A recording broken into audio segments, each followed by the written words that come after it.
오늘 본문 말씀은 신약성경 빌립보서 3장 1절 말씀입니다. 신약성경 페이지 320이 되겠습니다.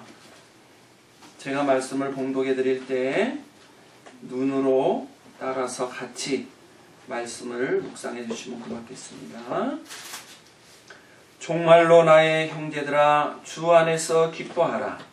너희에게 같은 말을 쓰는 것이 내게는 수고로움이 없고 너희에게는 안전하니라. 아멘. 오늘 말씀에 보면 정말로 나의 형제들아 주 안에서 기뻐하라, 이런 말씀을 기록하고 있습니다. 그래서 오늘 말씀의 제목은 주 안에서 기뻐하라 라는 말씀이 되겠습니다.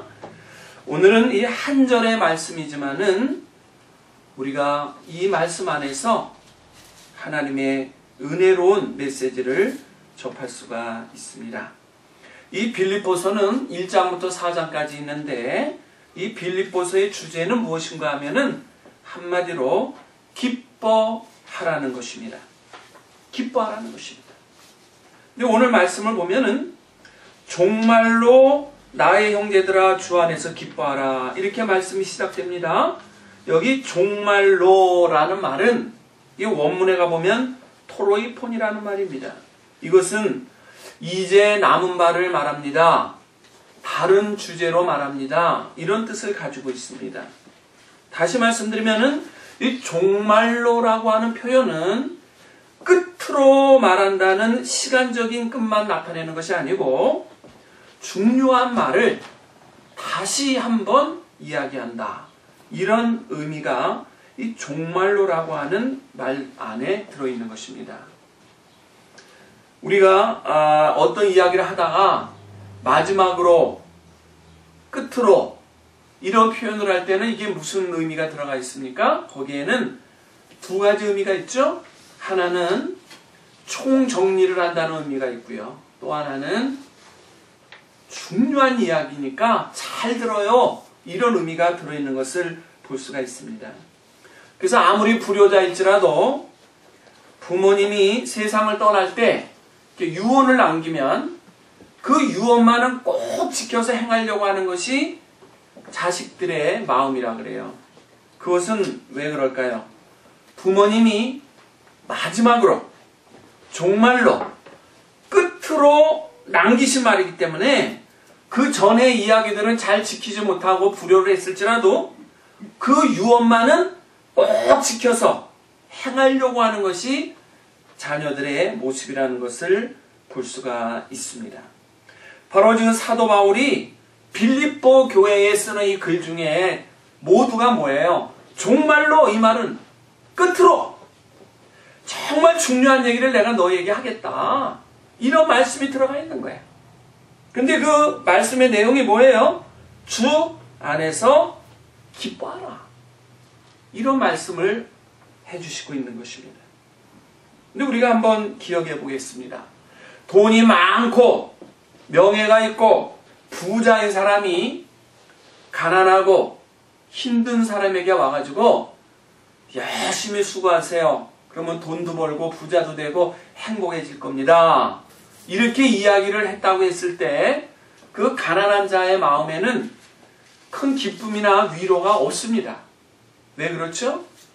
당신은 나같이 힘들어하지 못했고 나같이 가난해 보지 못했기 때문에 그런 말 할 수 있는 거야, 이렇게 반문하게 되는 거죠. 근데 역으로 나보다도 더 어렵게 살고 나보다 더 병마로 고통받고 있는 사람이 나한테 와가지고 저는 이 어려움 속에서도 기뻐하고 감사합니다, 당신도 한번 기쁨과 감사의 조건을 찾아서 용기를 내보세요. 나도 감사하고 기뻐하는데 당신 같은 분이 왜 못해요? 라고 얘기했다면 그분은 큰 위로를 받고 힘을 얻어요. 왜 그래요? 나보다 못 배웠고 나보다 가진 게 없고 나보다 모든 게 못한데도 불구하고 그는 꿈을 갖고 살아가면서 희망을 나에게 전해주기 때문에 나에게는 큰 위로와 기쁨이 될 수 있는 것입니다. 지금 사도 바울이 빌립보서를 기록하고 있는 장소가 어디입니까? 감옥이에요. 그것도 그냥 감옥이 아니에요. 이렇게 반지하처럼 땅에 파가지고 들어가서 햇볕이라고 한 줄기 들어오고 두 손, 두 발에는 착고가 있어가지고 움직이지도 못하는, 어떻게 보면은 아무 잘못도 하지 않았는데 억울하게 옥살이를 하면서 고통 중에 있고 자유하지 못한 이 몸으로 지금 사도 바울은 빌립보 교회에 편지하는 거예요. 뭐라고요? 정말로 나의 형제들아 주 안에서 기뻐하라. 옥중에 있는 사람이 너무 감사하고 기뻐야 하면서 바깥에 있는 사람에게 기뻐하라는 메시지를 전하니까 빌립보 교인들은 큰 도전을 받지 않을 수가 없습니다. 바로 이것이 중요한 오늘 메시지예요. 그러면 사도 바울이 옥중에서 움직이지도 못하고 햇살 한 줄기 받고 끼니도 겨우겨우 이어가면서 어떻게 마음에 기쁨이 있었는가? 내가 기뻐하지 않는데 남에게 기쁨을 줄 수 없어요.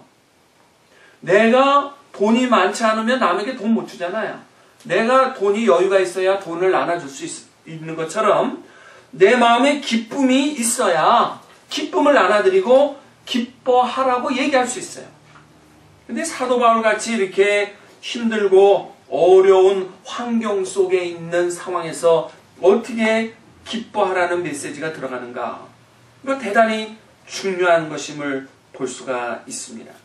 근데 우리는 기쁨이라고 할 때 두 가지의 기쁨이 있다는 걸 아셔야 돼요. 하나는 절대적인 기쁨이요, 또 하나는 상대적인 기쁨이에요.